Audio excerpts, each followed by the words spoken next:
हरे कृष्ण। सनातन परंपरा में भगवान विष्णु को जगत का पालनहार माना जाता है, जिनकी साधना आराधना करने से व्यक्ति के सारे दुख दूर होकर सभी मनोकामनाएं पूरी होती हैं। भगवान विष्णु को प्रसन्न करके मन चाहा वरदान पाने के लिए एकादशी व्रत को अत्यंत ही फलदायी माना गया है। साल की आखिरी एकादशी यानी पौष पुत्रदा एकादशी का व्रत कब पड़ेगा? सनातन परंपरा में पौष माह के शुक्ल पक्ष में पड़ने वाली एकादशी का आखिर क्या महत्व है? 30 या 31 किस दिन रखा जाएगा व्रत और कब होगा पारण? आइए पौष पुत्रदा एकादशी व्रत की सही तारीख, पूजा विधि और धार्मिक महत्व के बारे में विस्तार से जानते हैं। श्री हरि की कृपा बरसाने वाला पौष पुत्रदा एकादशी का व्रत इस साल 30 और 31 दिसंबर 2 दिन मनाया जाएगा। स्मार्त जहां इस व्रत को 30 तारीख को तो वहीं वैष्णव परंपरा को मानने वाले इस व्रत को 31 दिसंबर को रखेंगे। पंचांग के अनुसार पौष मास के शुक्ल पक्ष की एकादशी 30 दिसंबर को प्रातः काल 7:50 से प्रारंभ होकर अगले दिन 31 दिसंबर को प्रातः काल 5 बजे समाप्त होगी।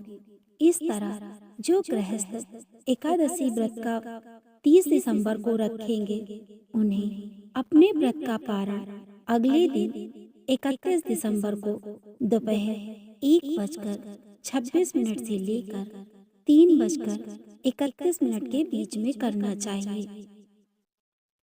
वहीं वैष्णव परंपरा को मानने वाले जो लोग 31 को एकादशी का व्रत रखेंगे, वे अगले दिन यानी 1 जनवरी को प्रातः काल 7:14 से लेकर 9:18 के बीच पारण कर सकेंगे। पौष पुत्रदा एकादशी व्रत को करने के लिए साधक को इस दिन प्रातः काल सूर्योदय से पहले उठकर स्नान ध्यान करने का प्रयास करना चाहिए।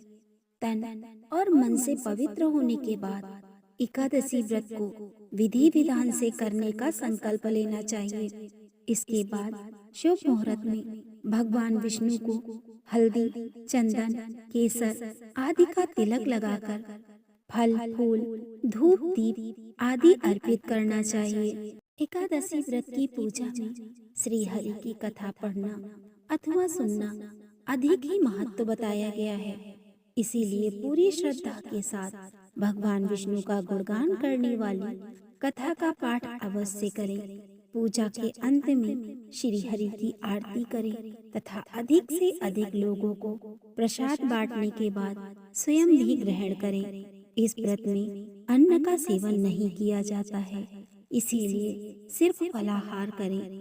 व्रत के अगले दिन शुभ मुहूर्त में व्रत का पारण करें। हिंदू मान्यता के अनुसार पौष पुत्रदा एकादशी व्रत संतान की कामना करने वाले लोगों के लिए अत्यंत ही फलदायी माना गया है।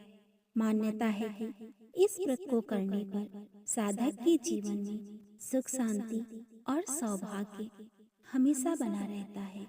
ये व्रत श्री हरि का आशीर्वाद दिलाता है। ये थी आज की वीडियो। उम्मीद है आपको पसंद आई होगी। राधे राधे।